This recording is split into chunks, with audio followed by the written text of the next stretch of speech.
चलो फ्रेंड्स, आगे जाए तो टोटल इंटरनल रिफ्लेक्शन में एक एप्लीकेशन बाकी थी जो है ऑप्टिकल फाइबर्स।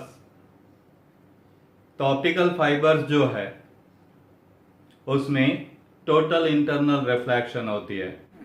साइड में से देखते हैं, देखना। तो यहाँ से मैं लाइट को इंसिडेंट कर रहा हूँ।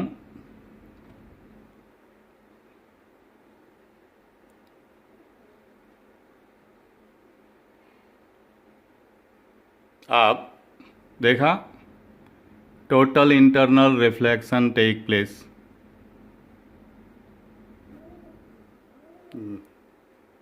क्लियर?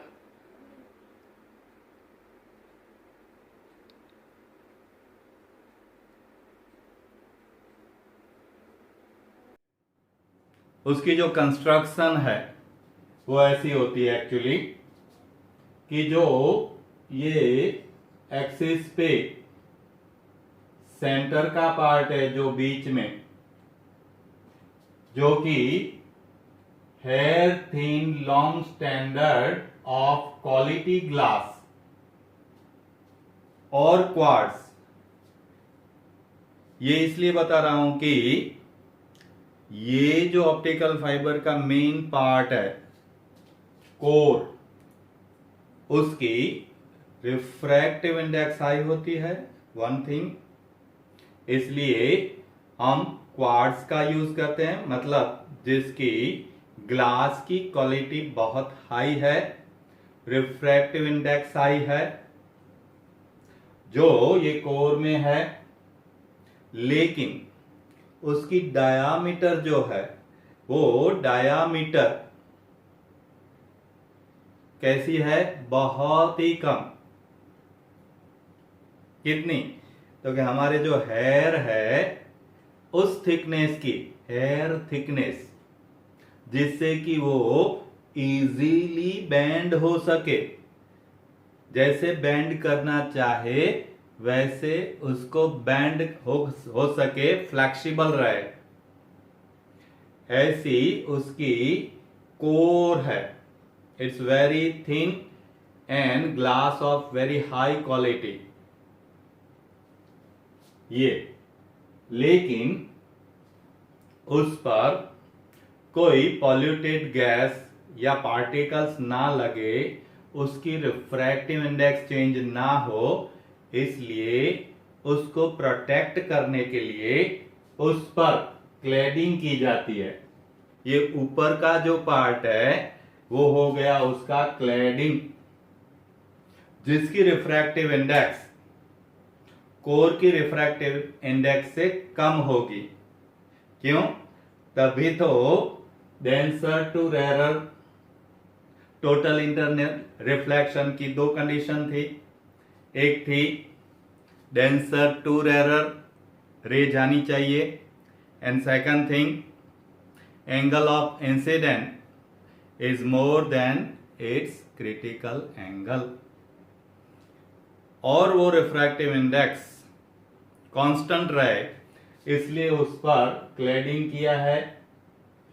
यहां पे कोर की रिफ्रैक्टिव इंडेक्स सपोज μ1 है, क्लैडिंग की रिफ्रैक्टिव इंडेक्स μ2 है, तो कोर की refractive index μ1 is greater than μ2।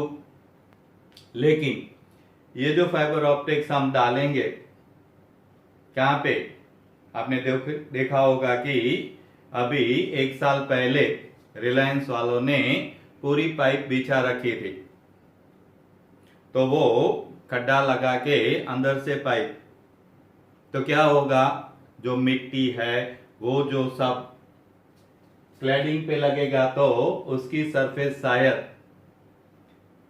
Cut हो जा सकती है, तो फिर से वहां से लीकेज हो जाएगा। तो उसको प्रोटेक्ट करने के लिए, अब क्लैडिंग को भी प्रोटेक्ट करने के लिए इसके ऊपर बफर कोटिंग किया जाता है, जो प्लास्टिक या पॉलीमर का होता है। जैसे हम फ्लेक्सिबल वायर में ऊपर जो रबर या प्लास्टिक का कोटिंग होता है, वैसा पूरा थिक बफर कोटिंग उस पर होता है, जिससे कि अंदर का जो ये कोर और क्लैडिंग का पार्ट है वो पार्ट बहुत ही सेफ रहे, उसको कोई नुकसान ना पहुंचे।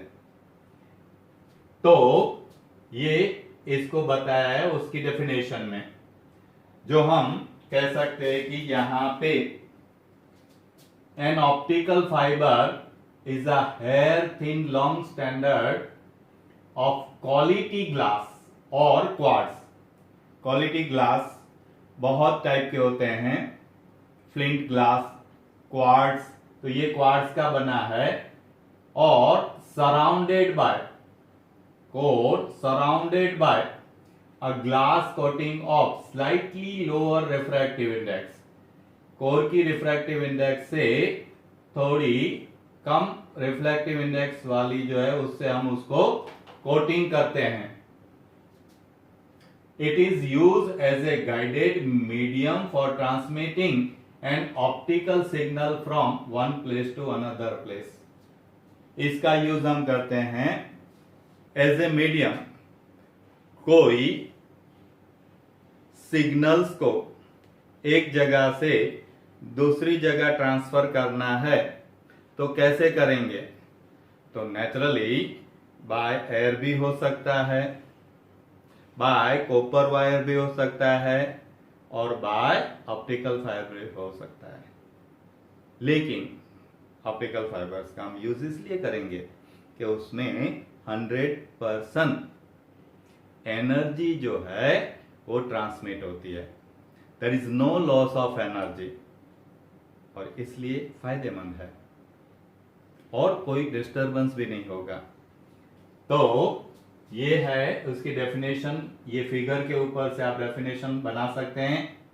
आप ये उसकी एक्चुअल कैसे काम करता है, तो यहां पे आप देख रहे हैं, देखो फ्रॉम वन साइड ये कोर है, उस पे ये कोटिंग है, मतलब कि क्लैडिंग है। यहां से सिग्नल को इनपुट करते हैं, ये रेयर टू डेंसर गया, फिर यहां से डेंसर टू रेयर जाएगा, तो एक कंडीशन सेटिस्फाई हुई। अब ये एंगल, क्रिटिकल एंगल आईसी से अगर ज्यादा है, मतलब कि if we want to get this angle, incident angle is greater than critical angle, तो ये ट्रायंगल है, तो ये ज्यादा चाहिए तो आर कम चाहिए, आर की वैल्यू कम चाहिए मतलब थीटा आई की वैल्यू ज्यादा चाहिए। इसलिए यहां से उस एंगल पे अगर हम रे इंसिडेंट करते हैं जिससे कि यहां पे उसकी एंगल क्रिटिकल एंगल से ज्यादा हो, तो क्या होगा? अपने आप total internal reflection take place, और फिर तो वो मल्टीपल टोटल इंटरनल रिफ्लेक्शन करते हुए बाहर आएगी। इसको आप कैसे भी टर्न करो, कैसे भी मुड़ोगे, कैसा भी शेप बनाओगे, तो ये हेयर थिन है, मतलब कि बहुत ही पतला है, तो वहां पे जो स्मॉल पार्ट है वो तो प्लेन ही बनेगा, जिससे कि टोटल इंटरनल रिफ्लेक्शन इजीली हो जाएगा। अब ये ऑप्टिकल फाइबर्स जो है उसकी दो यूजेस है मेन, एक है इन मेडिसिन एंड सेकंड है कम्युनिकेशन में। तो what is the applications of optical fibre? तो one, a bundle of optical fibres is called a light pipe. हमारा इलिस्ट्रेशन है, उस इलिस्ट्रेशन में ये वर्ड यूज किया है कि लाइट पाइप के अंदर, तो लाइट पाइप का मतलब है कि एक पाइप में बहुत सारे ऑप्टिकल फाइबर्स होंगे, बंडल्स ऑफ ऑप्टिकल फाइबर्स। तो जो पूरा एक बंडल बनेगा उसको कहते हैं light pipe. It is used for the medical examination of internal organs like esophagus, stomach and intestines.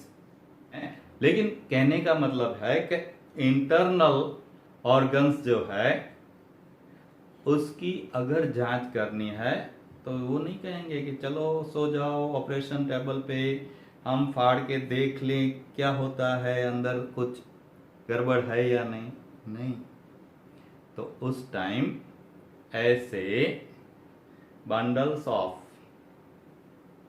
Optical fibres, मतलब कि लाइट पाइप को अंदर भेजेंगे, एक में से लाइट अंदर जाएगी, दूसरे में कैमरा छोटा सा होगा, वो कैमरा जो अंदर है वो सिग्नल देगा जो हम कंप्यूटर की स्क्रीन पे वो पूरा देख सकते हैं, उसकी फोटोग्राफ भी निकाल सकते हैं।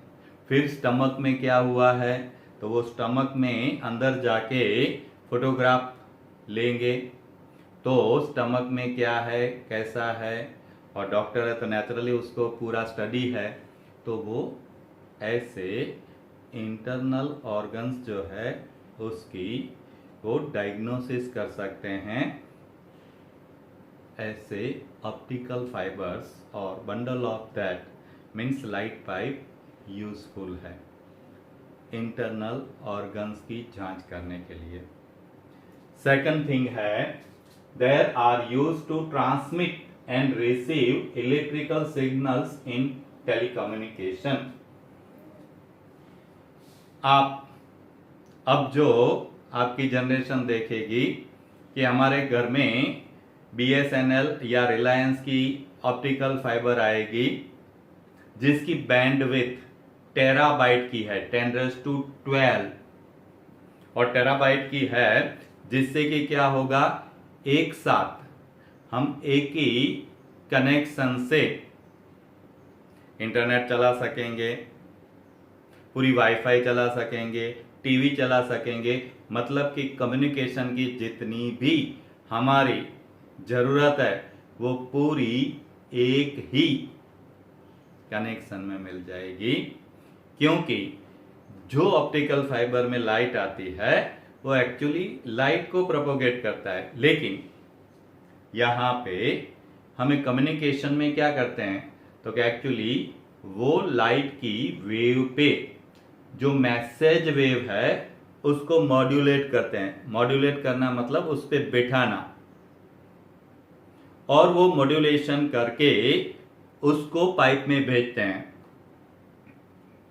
जिससे कि लाइट की वेव के साथ साथ वो मैसेज वेव मतलब कि वो सिग्नल भी हमारे पास आएगा।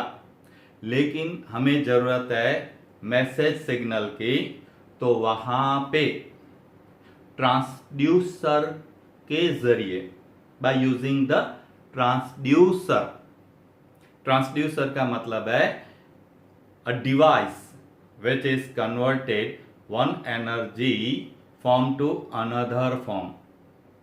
जैसे कि हम माइक कहते हैं, तो माइक में आपने देखा होगा कि साउंड सिग्नल जाते हैं, लेकिन वो कन्वर्ट करता है इलेक्ट्रिकल सिग्नल में, तो mic is known as transducer.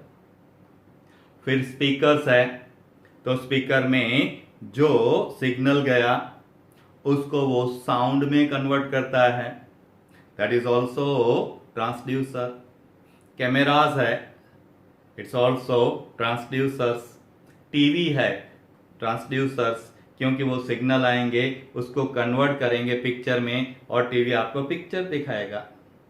तो ये कम्युनिकेशन में ये सब ट्रांसड्यूसर्स है, जिस ट्रांसड्यूसर से हम एक एनर्जी फॉर्म को दूसरी एनर्जी फॉर्म में कन्वर्ट करेंगे, जिससे कि हम जो चाहे वो ले सकते हैं।